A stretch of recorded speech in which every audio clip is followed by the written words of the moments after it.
नमस्कार। मांगलिक दोष कैसे लगता है, उसका परिहार बहुत ध्यान से सुने पूरा वीडियो। मंगली शब्द सुनते ही वर कन्या के माता पिता सतर्क हो जाते हैं।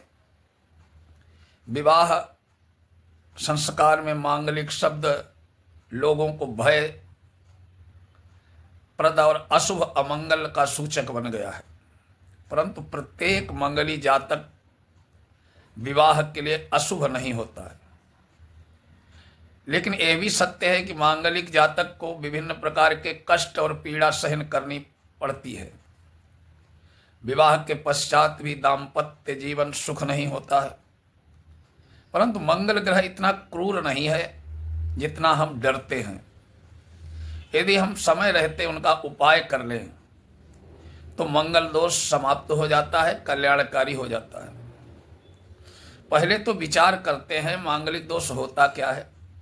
लग्ने बेच पाताले जामिने चाष्टमे कुजे पत्नी हंति सुभर्तारम सहर्तुर्भार्याम च न जीवती एवं विधे कुजे संख्ये विवाहो न कदाचन कार्यो वक गुणबाहुल्ये कुजे द्वादशे द्वयोः। जन्म पत्रिका में पहले चतुर्थ, सातवें, आठवें और 12वें भाव में मंगल हो किसी लड़की का तो पति के लिए विनाशकारक होता है, अकल्याणकारी होता है। और पुरुष की जन्म पत्रिका में हो तो पत्नी के लिए वैसा ही घातक होता है। इसलिए यदि ऐसा दोष है तो सादा जातक से विवाह न करें, अर्थात मंगली का मंगली से ही विवाह करें। यदि बहुत से गुण मिल जाएं तो विवाह अशुभ नहीं होता है, नहीं तो करना चाहिए।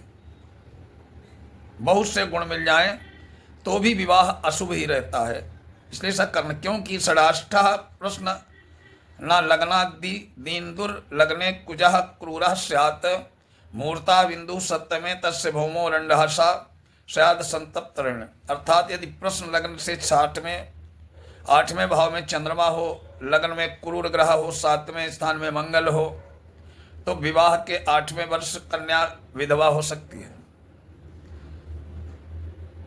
बृहत पाराशर शास्त्र में भी बोलते हैं लग्ने वे सुखे वापी सप्तमे व अष्टमे कुजे शुभ द्रव्योगा निहीने च पतिभ हांति न संशय।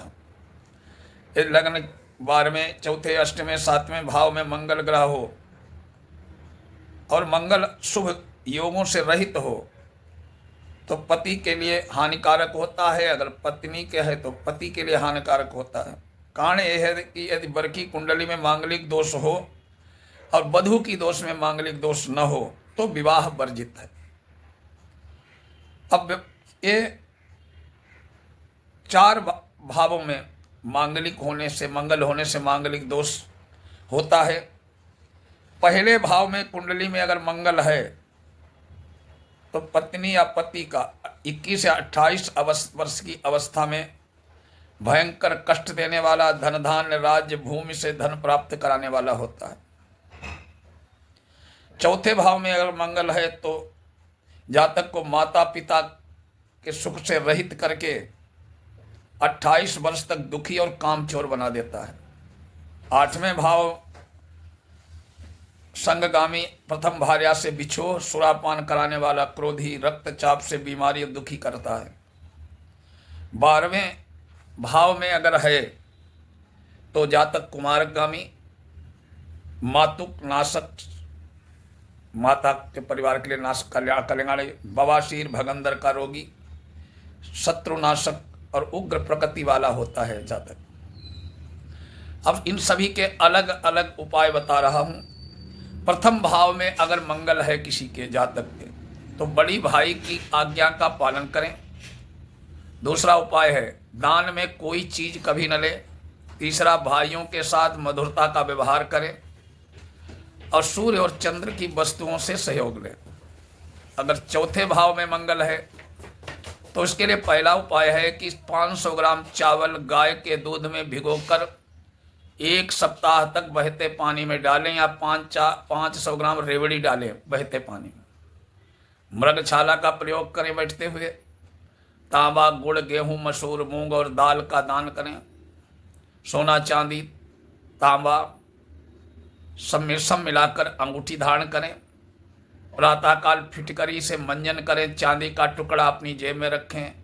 नदी में तांबे के सिक्के प्रवाहित करें। अगर चतुर्थ भाव में मंगल है तो उसकी शांति के लिए अलग अलग उपाय हैं। अगर सातवें भाव में मंगल है, इससे मांगलिक दोष बन रहा है, तो मां बेटियों को रक्त वर्ण के वस्त्र दान करें। माँ बेटी को जेब व घर में ठोस चांदी का टुकड़ा रखें। घर में चढ़ती हुई बेल न लगाएं। चांदी की गोली अपने जेब में रखें। अगर आठवें भाव में मंगल है तो गले में चांदी की माला पहने। हाथी दांत बनी वस्तुएं पहने। चावल, गुड़, चना मंदिर में दान करें। त्रिधातु की अंगूठी पहने। 500 ग्राम रेवड़ी या बतासे बहते जल में बहाएं। विधवा स्त्री की सेवा करें। 9 तंदूर की रोटियां लाल कुत्तों को खिलाएं। खाना रसोई घर में खाएं और मृग चरम पर बैठा करें।